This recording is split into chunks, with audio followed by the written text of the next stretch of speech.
ဒီနေ့ပြောပြပေးသွားမယ် Cinema 4D အကြောင်းအရာလေးကတော့ဒီ model တွေပေါ့နော်ခဏဆွဲထားခဲ့တဲ့ project တွေထဲမှာရှိတဲ့ model လေးတွေကို project တစ်ခုထဲမှာပဲဘယ်လိုမျိုးပေါင်းစည်းမလဲပြီးသွားရင်အဲ့ဒါလေးတွေကိုဘယ်လိုမျိုး lighting လေးကိုစပြီးတော့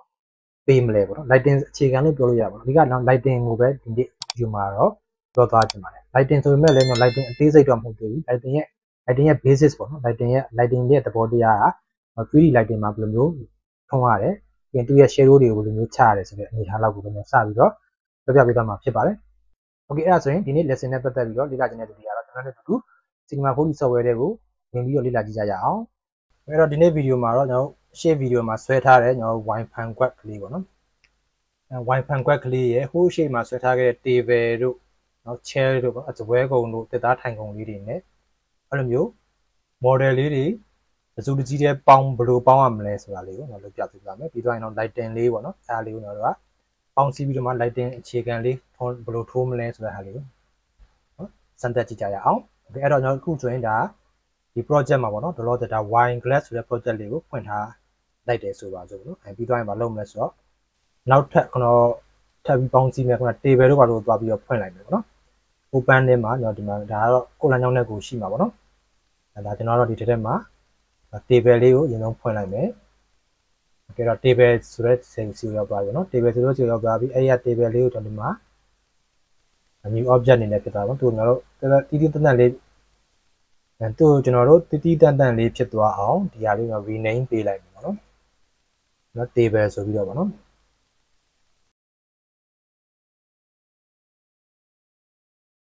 ပြီးတော့ဘာလုပ်မလဲဆိုတော့လွယ်ပါတယ်သူ့ကိုကျွန်တော် select မှတ်ထားတဲ့အချိန်မှာ copy လေးခုလိုက်ရုံပါပဲเนาะ control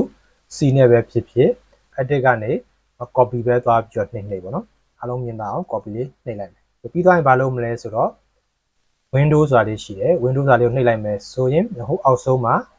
project နှစ်ခုရှိတာကိုတွေ့လိမ့်မယ်အခုလက်ရှိကအမှန်ချစ်ထားတာ table ဆိုတဲ့ project မှာရှိတယ်ပြီးနောက်ထပ်သူ့အောက်မှာ wine glass ဆိုတာလည်းရှိသေးတယ်ပေါ့နော်အဲ့တော့အခုက wine glass မှာသွားပေါင်းမလား wine glass ကို table မှာလာပေါင်းမလားနော်ကိုယ့်သဘောပဲနော်တက်တာလုပ်လို့ရတယ်အခုကတော့ကျွန်တော်တို့က table ကို wine glass ဆိုတဲ့ project မှာသွားပေါင်းမယ်ပေါ့နော်အဲ့တော့ table ကိုကျွန်တော် copy လဲကူးပြီးသွားပြီဆိုတော့ table ကနေ wine glass project ကိုလိုမျိုးလေးပြောင်းလို့ရတယ်ပဲပြောင်းလိုက်ပြီးသွားပြီပြောင်းပြီးသွားပြီဆိုရင်ဒီမှာကျွန်တော်ဘာလုပ်မလဲဆိုတော့ control V လေးတစ်ချက်နှိပ်ပေါ့နော် control V လေးတစ်ချက်နှိပ်လိုက်မယ်ဆိုတော့ကျွန်တော်စပွဲကုံရောက်လာပြီပေါ့နော် okay အဲ့မှာဘာလုပ်ကြမလဲဆိုတော့ scale သူ့ရဲ့အရွယ်အစားလေးတွေ ratio လေးတွေကတော့ကိုယ့်အကိုအဆင်ပြေအောင်တော့ညှိနှိုင်းဖို့တော့လိုပါလိမ့်မယ်ဒီမှာဆိုစပွဲကုံလေးကကျွန်တော်ရှိရမယ့်နေရာပေါ့အရွယ်အစားတို့နောက်ဒီနေရာတို့ပေါ့နော်နေရာဘယ်မှာရှိရမလဲဆိုတဲ့ပုံမှန်မူတည်ပြီးတော့ကိုယ့်အကို adjust လုပ်ရမယ်တော့နည်းနည်းလေး site သေးတာတို့ပါတော့ပေါ့နော်site သေးတင်တယ်သေးတင်သလားကြီးတင်သလားဆိုတော့ဒါကိုယ့်ရဲ့ creation စိတ်ကူးပါပဲ okay ပြီးတော့ကျွန်တော်ဒီက wine glass ကလေးပေါ့နော် wine glass ရဲ့ပြဿနာတစ်ခုရှိတာကဘာရှိလဲဆိုတော့ wine glass မှာသူကဒီထဲမှာ liquid တစ်ခုပါတယ်ပေါ့နော်အဲ့ဒါလေးကျွန်တော်တို့အများအားတွဲထားဖို့တော့လိုလိမ့်မယ်မို့ဆိုရင်တော့တက်စီခုနကနေရာရွှေ့လိုက်မယ်ဆိုရင်ဒါဆိုရင် liquid ကြီးပဲသွားရွှေ့တာသူတည်းကနော်အားဖြစ်သွားလိမ့်မယ်နော်အငွက်ကပါလာမှာမဟုတ်ဘူးပေါ့နော်အဲ့တော့တို့နှစ်ခုလုံးတော့တွဲထားဖို့လိုမယ်ဒီ ladder net နှစ်ခုကိုကျွန်တော်က select မှတ်ပြီးတော့မှဘာလုပ်ရမလဲဆိုတော့ group ဖွဲ့လိုက်ပါ order G လေးနဲ့သူ့ကိုကျွန်တော်ကရှင်းလင်းလင်း double click လေးနှိပ်ပြီးတော့ rename ပေးထားလိုက်ရအောင်တက်မှတ်ကလေးဖြစ်သွားအောင် glass ပေါ့နော် okay ဒါဆိုတော့သိတာသွားပြီเนาะဒါဘယ်ဟာ table လဲဘယ်ဟာ wine glass လဲပေါ့နော်ဒီသူ့ကိုကျွန်တော်ပေါ်လေးနည်းနည်းရွှေ့လိုက်မယ်ပြီးရင်သူ့ကို scale လေးကိုခုံနဲ့လိုက်ရောညှိထွေမဲ့ scale လေးဖြစ်အောင်ပြုပြင်လိုက်မယ်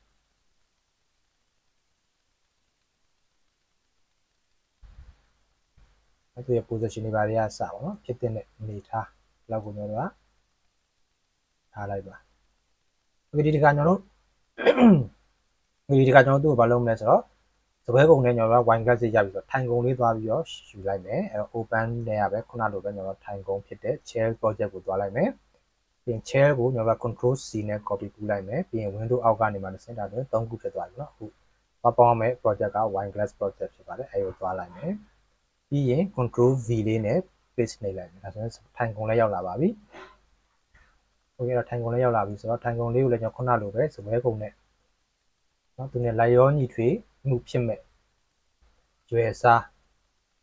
เนาะဒီနေရာလောက်ကိုကျွန်တော်တို့ကပြုပြင်ယူရမှာဖြစ်ပါတယ်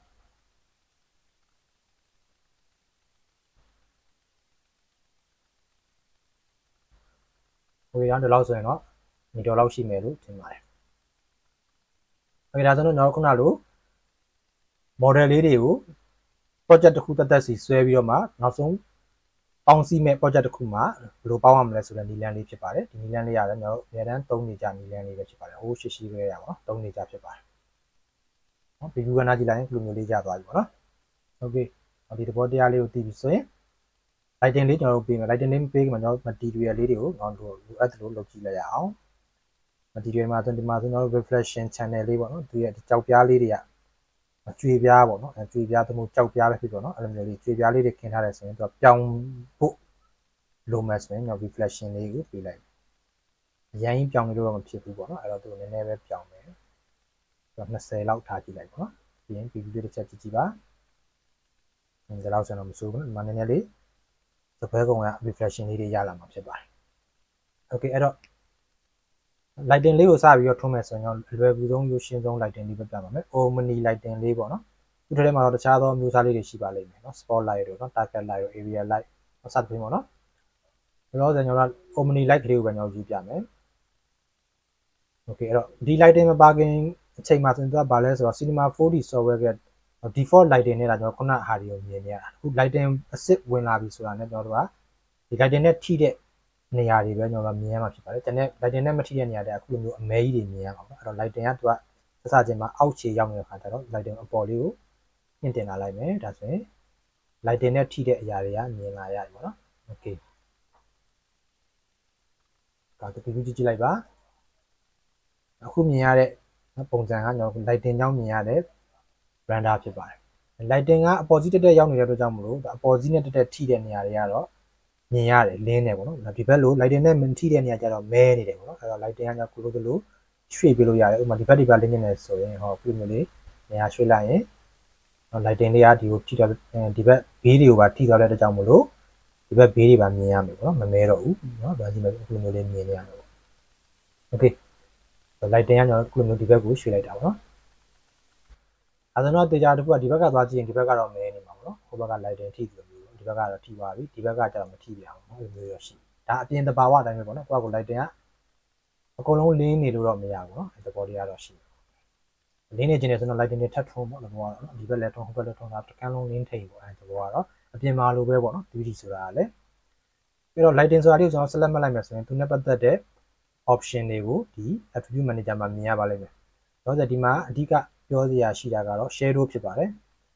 shadow ပဲကျွန်တော်အဓိကပြောကြည့်မယ်နော် shadow မှာဆိုရင်တော့ shadow က none ဖြစ်နေတာ none ဖြစ်နေတဲ့ဟာကိုကျွန်တော်ဘာလုပ်ကြည့်မလဲဆိုတော့ shadow map swap ဆိုတာလေးကိုလုပ်လိုက်မယ်လုပ်ကြည့်လိုက်မယ်ဆိုရင်ပြီးရင် preview တစ်ချက်ကြည့်ကြည့်လိုက်ပါဒါဆိုရင်ဘာဖြစ်လာလဲဆိုတော့ shadow လေးတွေပေါ်လာတာကိုမြင်ရပါလိမ့်မယ်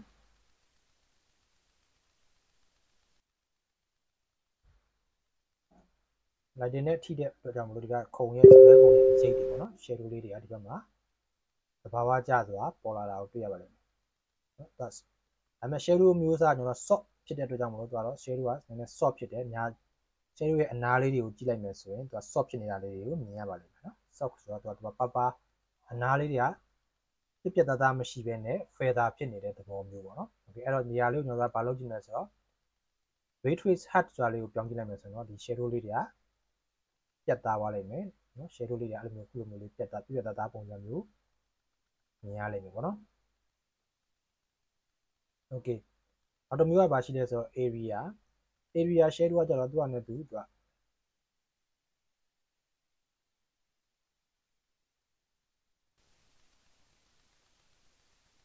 area shadow ကကြတော့သူက shadow ကိုအများကြီးမထည့်ဘဲနဲ့တော့တဘာဝကြလေးပဲသူကထည့်တယ်ပေါ့နော်ခုနလိုမျိုး shadow ထူပင်းပင်းကြီးနေမဟုတ်ဘဲနဲ့သူကရှိတဲ့လောက်ကလေးပဲသူကထည့်တယ် shadow မျိုးပေါ့နော် shadow မရှိရတာဆိုတော့မရှိတာမဟုတ်ပါဘူးရှိတယ်တခြားကြည့်မယ်ဆိုရင်တော့ shadow လေးတွေရှိတယ်နော်ဒီမှာဆိုရင် shadow လေးတွေရှိတယ်ဟုတ်လားရှိတဲ့လောက်ကလေးရှိတယ်ပေါ့နော်အဲဒီဘောမျိုးလေးတွေရှိပါတယ်ဒါကတော့ lighting ပုံမှန်မူတည်ပြီးတော့ပေါ့နော်အဲ့တော့ဒီ lighting ရဲ့အရောင်လေးကိုကျွန်တော်ပြောင်းလို့ရပါတယ်သူရဲ့ default lighting ကတော့ဖြူရောင်ပေါ့နော်ဖြူရောင်လေးကျွန်တော်နည်းနည်းလေးဝါခြင်းနေဆိုရင်အပြာလေးကိုနည်းနည်းလေးလျှော့လိုက်ပါဒါ lighting ကအဝါရောင်လေးတန်းသွားပါလိမ့်မယ်နော်ခုန lighting နဲ့မတူတော့ဘူးသူအဝါရောင်တန်းတဲ့ lighting ဖြစ်သွားပါလိမ့်မယ်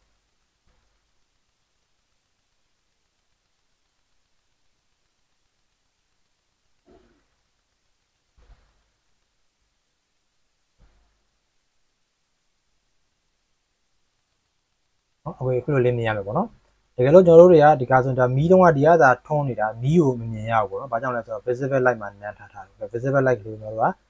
visible လုပ်ပြလိုက်မယ်ဆိုရင်တော့ကျွန်တော်တို့ရဲ့မီးကိုပါမြင်ရတယ်ပေါ့နော်ဒါမီးအရောင်ကြီးပါကျွန်တော်မြင်ရပါလိမ့်မယ်ဒီမီးရဲ့ visible area ကြီးကကြီးလွန်းနေတယ်ပေါ့ကြီးလွန်းနေတဲ့ကြောင့်တို့ကျွန်တော်တို့ကဘာလို့မှနည်းနည်းသေးပေးရမယ်နော် visible area ကိုနည်းနည်းသေးလိုက်မယ်ဆိုရင်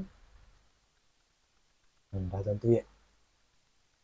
ဒီဝင်းကျင်မှာလည်းကျွန်တော်တို့ visible ပေါ်လာမယ်ဆိုတဲ့ဘောပေါ့နော်ကြည့်လိုက်အောင်ရန်တာလေးကြည့်လိုက်မယ်ဆိုရင်အခုလိုမျိုးလေးမြင်ရအောင်ပေါ့နော်ဒီမှာဆိုကိုကတကယ်တမ်းရှိတင်တာတော့မီးလုံးပေါ့နော်မီးလုံးလေးတစ်လုံး model ဆွဲရမယ်ဆွဲပြီးပါရင်ဒီ lighting လေးကိုအဲ့မီးလုံးထဲမှာသွားထည့်ရမယ်ထည့်ပြီးဆိုရင်ခုလိုမျိုးလေးမြင်ရမှာပေါ့နော်မီးရဲ့ lighting ရဲ့အရာမှာမြင်ရမှာကိုယ်အကြီးသေးရတော့ကိုယ့်ကိုစိတ်ကြိုက်လို့ဘလို့ပြုပြင်ယူလို့ရပါလိမ့်မယ်